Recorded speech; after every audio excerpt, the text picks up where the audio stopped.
It all started on the 14th night of March, the night of my parents' 20th wedding anniversary. It was a wonderful, sunny day, if memory serves. Surprisingly warm for before the beginning of spring. The beautiful weather was perfect for the atmosphere of the day. Being married for 20 years is obviously a momentous occasion, so my parents had booked a table at our favourite Italian restaurant. Of course, this was a formal occasion, so I had my best suit on. It was 5:33, and I was just straightening my tie when my phone went off. I'd received a message. That's strange, I thought. That never happens. I checked the message. It was from my mum. It was quite a jumble of numbers and letters, but through the vocabulary stew, I could make out one legible phrase. Please help me.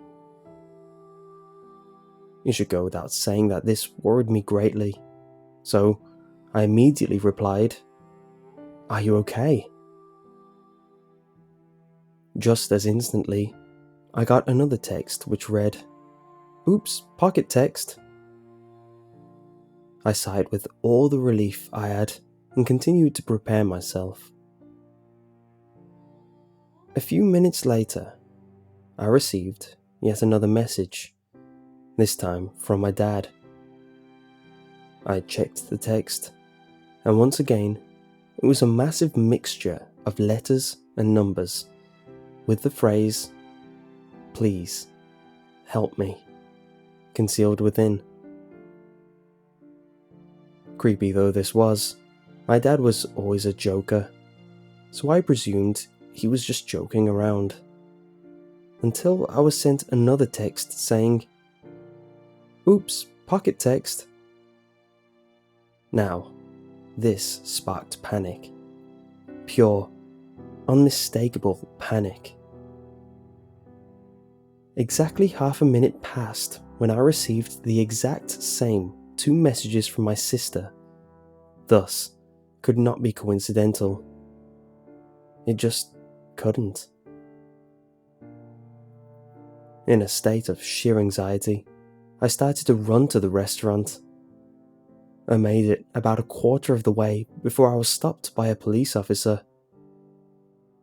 Main road's closed, he said. Huge car crash. This was the exact moment I realized just what had happened. I demanded to see the wreckage, a request which I was surprised was allowed. When I got there, it wasn't the remnants of the car that caught my eye, nor the flames billowing from the destroyed vehicle. No, I was horrified to see the lifeless corpse of my mother, father, and sister. I asked for the estimated time of their deaths. All 3 of them were killed instantly by the collision at 5:32. A minute before the very first text.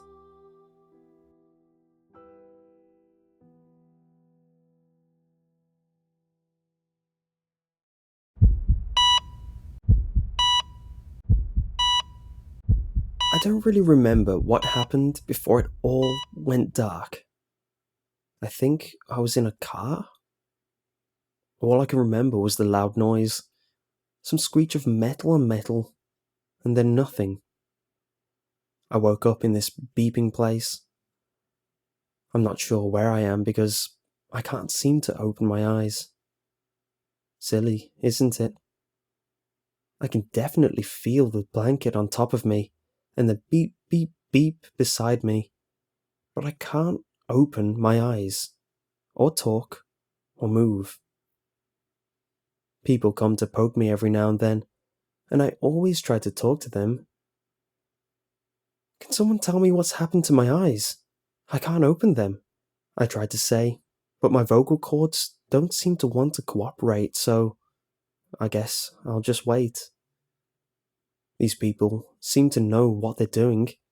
They poke in the same place every time, sometimes with their fingers, sometimes with a sharp thing with no name. They don't say much, these people. Just come, poke, sigh, and go. Someone opened my eye and held a flashlight over it. It hurt, and I couldn't tell them to stop, but just the movement of my eye felt amazing. Did you know that if you don't open your eyes for a long time, they can stick to your eyelids? I didn't. I do now. It didn't hurt though.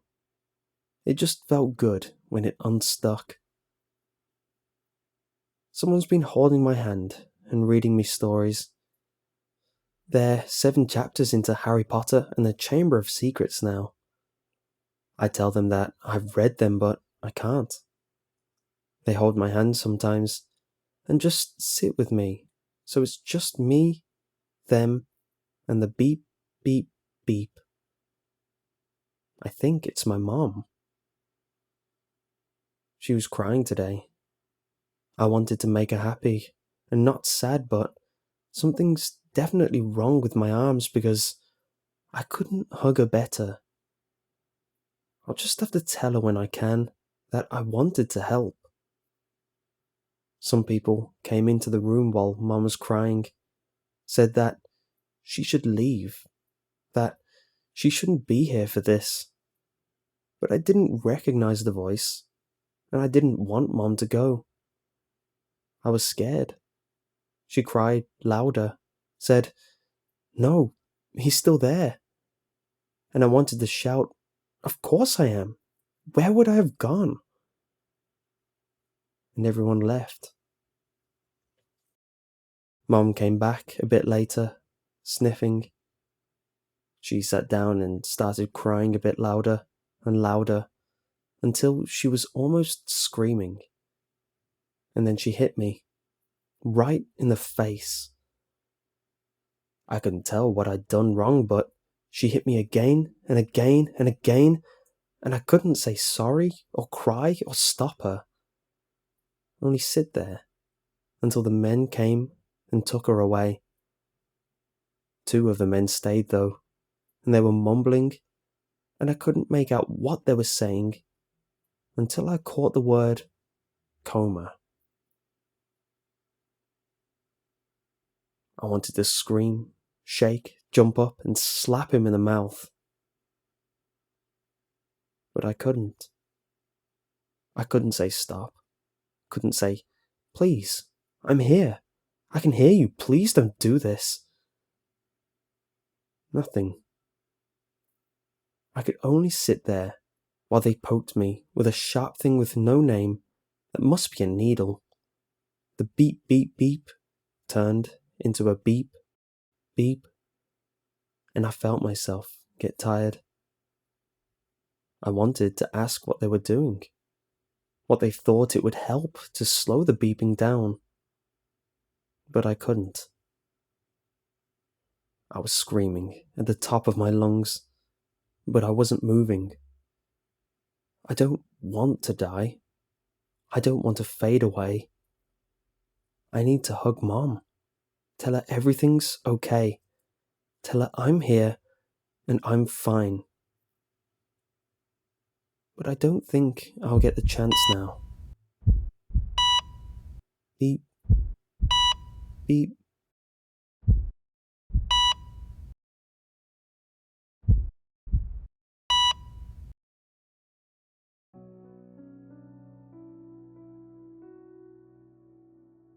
Sirens blared through the still night sky. In a haze of flashing red lights, I slowly opened my eyes, thoroughly confused about what was going on. I was in my car, the windscreen in front of me shattered to bits, my head throbbing something awful. I looked beside me, and there she was, knocked unconscious, or worse, dead. It all came back to me in a flash. The missteer, the car smashing right into the side of the building. I tried to remember what I had tried to avoid which caused the fateful swerve, but my mind drew a blank. ambulances had already arrived at the scene. There were a couple of paramedics prying the passenger side door loose, pulling her out, and placing her onto a gurney. I stumbled out the car myself, relatively uninjured by the crash it seemed.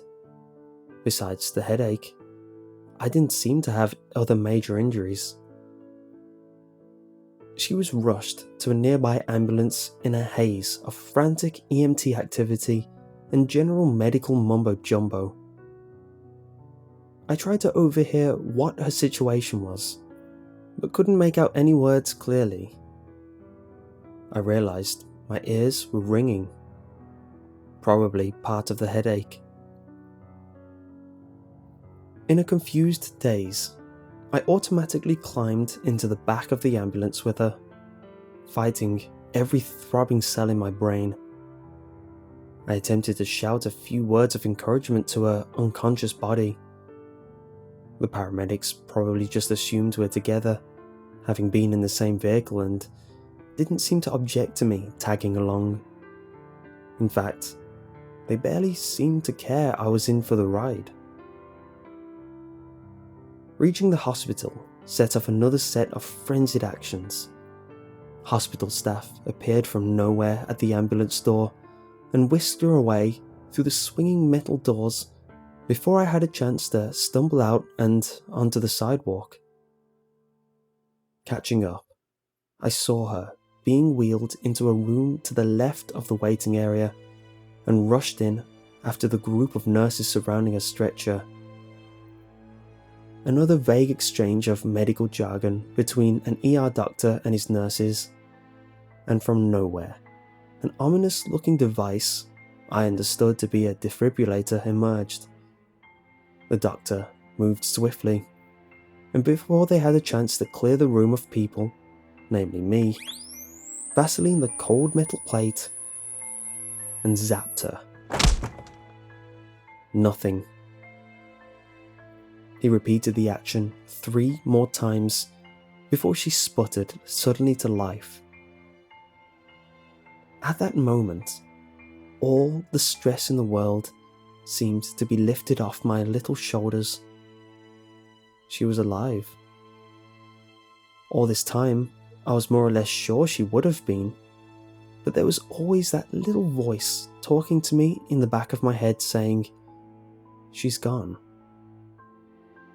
She opened her eyes slowly, amidst the hacking and coughing, and eventually they met my relief-drenched gaze. In that moment, my feeling of euphoria vanished. Something about the way she looked at me broke my heart. Why? I didn't know. A single tear escaped her eye and rolled down her cheek. And that's when the doctor turned and walked right through me.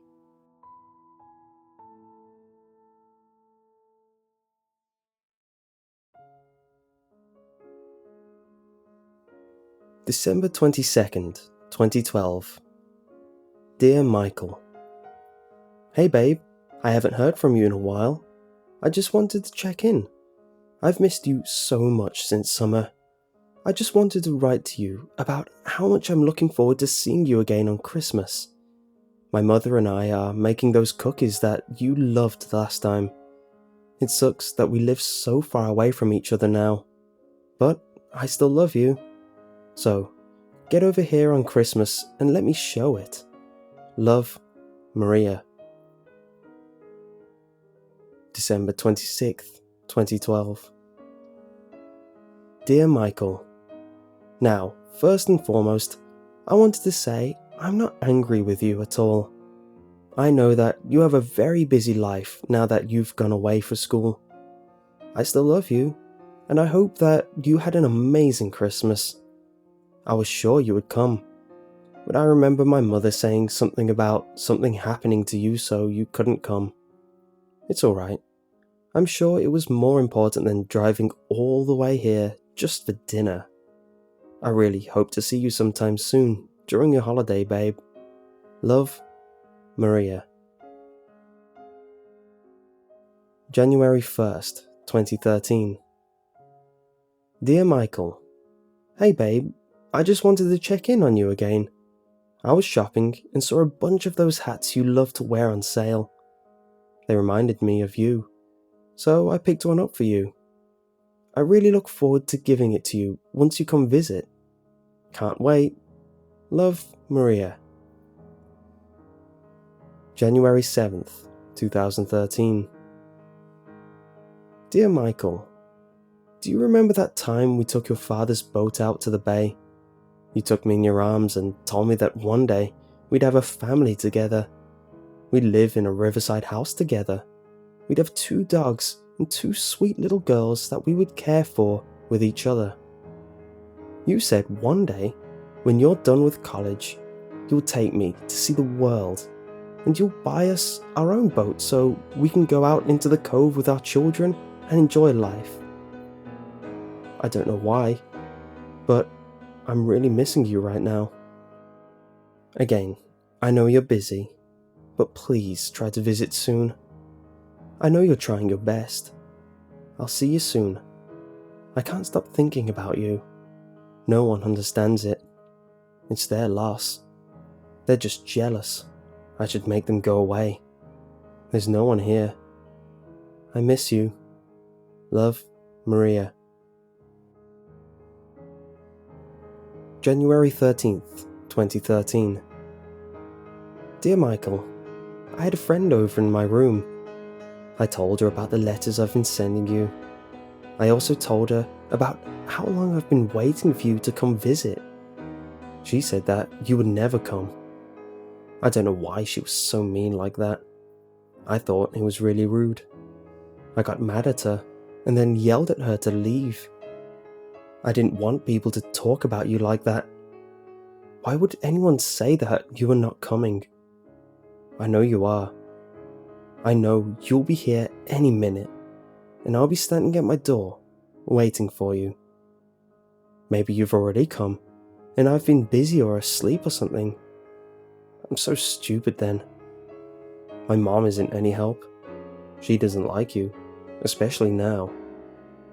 You'll prove everyone wrong when you get here. Then, they'll go away. Love you, babe. Love, Maria. January 17th, 2013. Dear Michael, I miss you so much. I kind of expected you to have come by now, and I wanted to introduce you to my friends. But since you're so busy, and I get that, I invited them all over and we talked about you. Well, to be honest, only one friend actually showed up. The others went away. We spent Friday night talking about you. I just went on and on. I talked about how you had an amazing smile, and how you made all my problems go away when you held me in your arms. I don't know why, but after a while, the friend I had invited ran out of the room.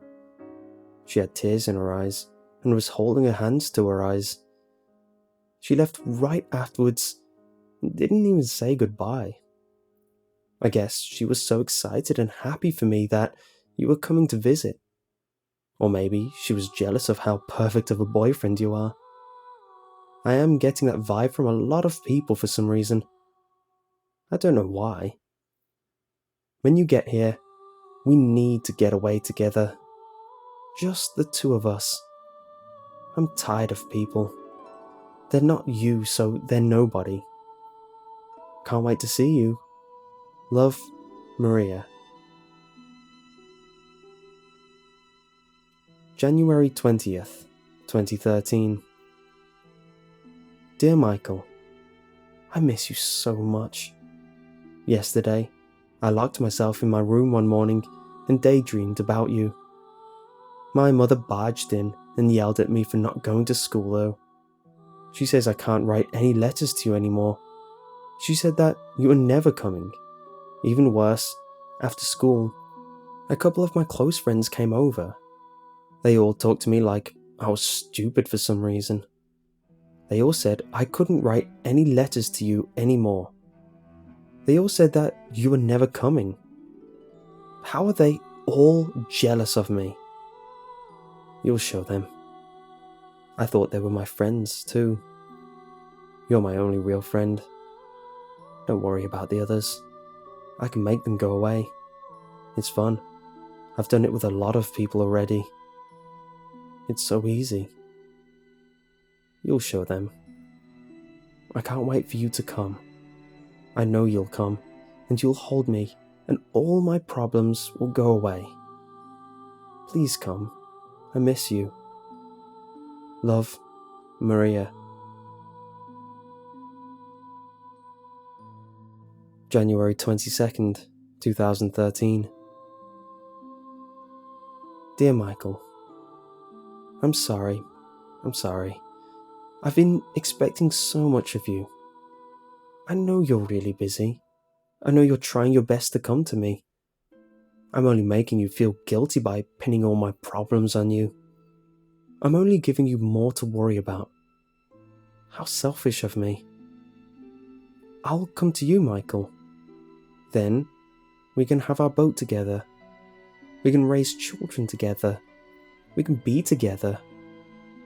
I can't believe I was being so stupid. I'm so stupid. Sorry, I just can't think right now. You always make it better. I'll be right there. God, I'm stupid, and I've been this entire time, so I'm sorry. I must sound like a horrible person. You are busy, and you are smart, and you are helping people, and I'm just being dumb. What kind of person am I? I'm sorry, I've been horrible to you. I'll be right there. Love you forever, Maria. A Maria Kuling was found in a bedroom late at night on January 22nd, 2013. She had hung herself. There were two things found on the bed. One was a packet comprising of the above letters. The second was a newspaper clipping. The article on the newspaper clipping was entitled, "College Student Killed in Fatal Highway Accident." The article on the newspaper was dated December 25th, 2012. It is said that her eyes gave a look as if it was worth it.